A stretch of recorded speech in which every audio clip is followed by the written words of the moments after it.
Hello there, it's Carrie Rhodes here. Welcome back to my YouTube channel and a fun collaboration with my friend Steph Williams. We thought it would be fun to compete with the Cricut versus the Silhouette, making the same die cut project. So we're both playing with some triangle top boxes. She'll be using the Cricut and I will be using my Cameo Silhouette 4. Now this triangle box is a digital PDF file. It looks like this, and you download it and then cut it out with your machine. So I'm going to show you how I do that. I opened this project once I had downloaded it, and then I can resize it to the size I want it to be. And I decided I would make it as big as I could on an 8.5 by 11 panel. So once I have that sized, I can then send it to the die cutting machine, the Silhouette, and cut this from a piece of paper. The solid lines are going to be cut and those dashed lines are going to be perforated so that I can fold them. So I'm just adjusting the cut line, the cut settings, the blade depth, and how hard the blade will push, and then I can click send, and that's going to go ahead and cut that out.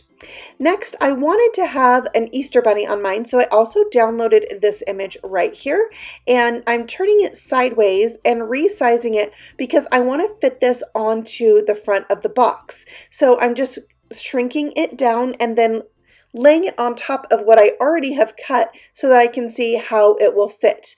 Then I can move the box off of my page and put the bunny and his tail on there. I right-clicked on that image and clicked duplicate, and I'm going to go ahead and cut out 4 of these because I am making 4 boxes. So I'm going to rearrange these so that they fit on there nice and tight because I like to use my paper for something else later, and I did have to end up cutting 4 more bunnies because I messed up on one. You'll see. So here are the 4 boxes I cut out with some fun colors that I thought were good for Easter. Next, I'm going to go ahead and fold these boxes on those perforated lines and get it ready to put together. I always like to do this first. It just makes it easier, kind of gets everything ready to go. And then I'm going to add some splatter to all these boxes. So I'm putting it in my splatter box and bringing in some silks. Now these are available at the Spellbinder shop. I'm not sure if they still have all of the colors that I am using, but I know they have some, so I'll link what they do have. This is the bubblegum silk, and I'm just splattering that on, and you can see it starts out really dark and then it dries lighter and the shimmer shows through. So it's quite sparkly, and I also added sparkle silk, which is just clear with the sparkle or the shimmer in it. Now this one was not the best color match, the Cosmic Grape on top of this really light lavender, so I'm not sure I completely love the splatter, but it did seem still super Eastery to me. Now I am taking some electric lime and putting it over the top of this really light, bright green color, and I'm adding the sparkle silk to each of them. And I just like the look of this because it feels like it's representational of a splattered Easter egg. So that's why I did that, just to add a little bit of that Easter feel to these boxes. So this is the last one, the orange one with some, I don't remember the name of that one. I'll link them below, like I said. Next, I'm going to stamp on my bunny die cuts. I am using this Gingham stamp from Concord and Ninth. I'm picking up the stamp with the door of my Misty. I'm going to stamp the bunny first in a light color. These are Altenew inks. Altenew sells their inks in sets of 4. So you have a light, a medium, a dark, and an extra dark. So I know they're all going to work together. So I've stamped the bunny. I love this Gingham stamp because the gingham is diagonal. I love it. Next, it also has this detail piece that adds stitching. So I'm going to stamp that right in the middle, and I'm using the darker ink for the stitching on all my bunnies, and it looks amazing until you drop your stamp. Then it's not amazing. It's not cute. Yeah, that's not cute right there. I did end up redoing this bunny, but let's move on. So I'm going to show you 2 more. I have this green one, which actually ended up being my favorite, the bamboo ink with the olive ink. It's just so much fun. I really loved it. So here you can see when you line up the stitching, you're just going to line up the corners of those diamonds, and it's really pretty easy until you drop your stamp, but no, it's fine. I love how that one turned out. So here is the purple bunny. And then I also did a pink one I'll show you in just a minute. Next, I am bringing out this stamp set from Trinity Stamps called A Sentiment for Almost Everything.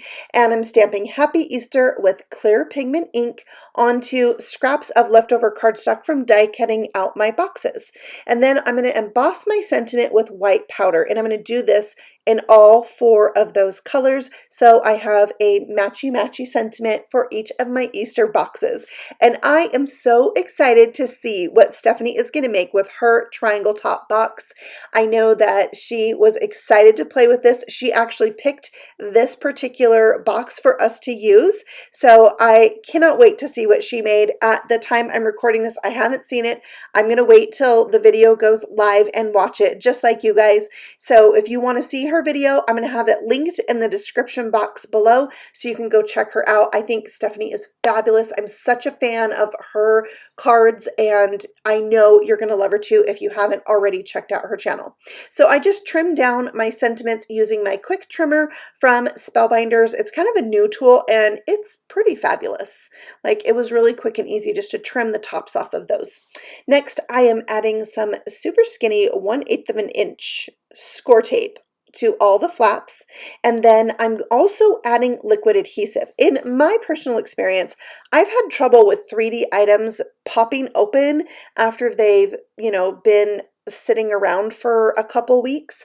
And, Easter is a ways off, and I want these to stay together so that I can give them to my family. So I'm going ahead and using both adhesives. It gives me wiggle room when I put it together, and I know it's going to hold for a while. So this box is really pretty easy and very self-explanatory to put together. And also, I feel like the project that I'm creating today could easily be recreated with any box that you might already have. But another thing I love about purchasing the digital cut files is that they're so inexpensive. This particular cut file was $2.50, and I can resize it and I can cut it out anytime that I want. So I love it. There's the box all put together. I am going to use this die set called The Great Outdoors from Trinity Stamps and die cut some grass to go around the bottom of my box. Now, this is a slimline die, so it cuts a strip of grass that's about 8.5 inches. It's only going to cover 3 sides of my box. So I'm going to go ahead and cover those 3 sides, and the tiny bit that's left over, I'm just going to trim away, and then I'll take a second piece to cover that last panel. Now this one was a little bit different size. Once I figured out how I wanted the grass to go, I used 3/4 of an inch strips to die cut that grassy piece, and it worked out great to have it more uniform on each box, pre-cutting the strips for the grass. I glued on my bunny. Is that not adorable? I love the Gingham bunny. I'm adding my sentiment with a little foam strip on the back and popping that up right on top of the bunny. Oh, I love it matchy-matchy, but you could mix and match these and put like the purple bunny on the pink box. That would be super cute. I wasn't sure where I wanted to put the tail, and in the end, I decided to put it right in the center. And can we just talk about that cute little trinket tray that looks like a mushroom? My daughter made that for me, and I love it so much.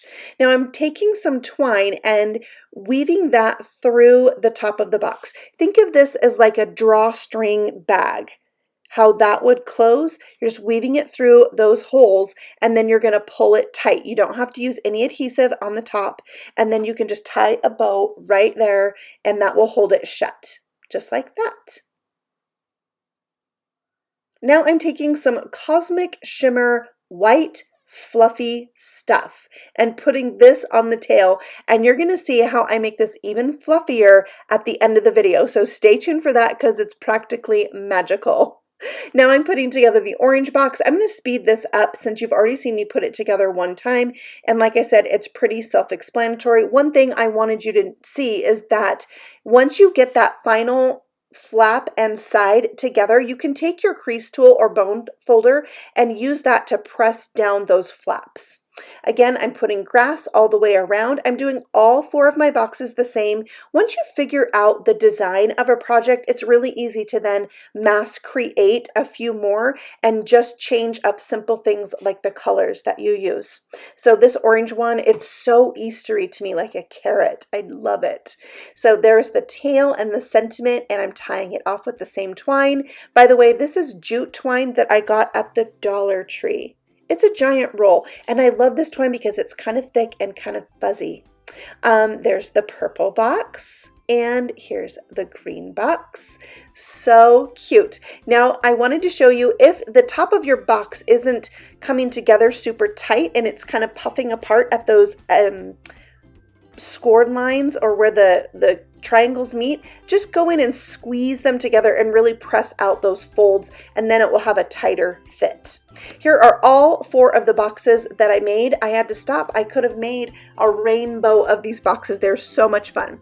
Now I'm taking my heat tool to my bunny's tails, and you can see when I heat up this cosmic shimmer white fluffy stuff, it puffs up. Here you can see a close-up of it, and it's like the thing that makes this box. It's the love. Love is in the details, everyone.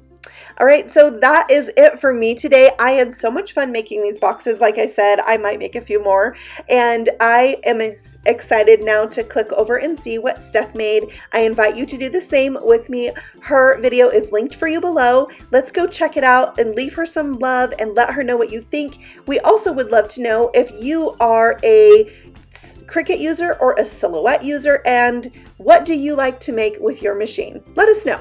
All right, I'll see you all again very soon. Happy stamping. Bye.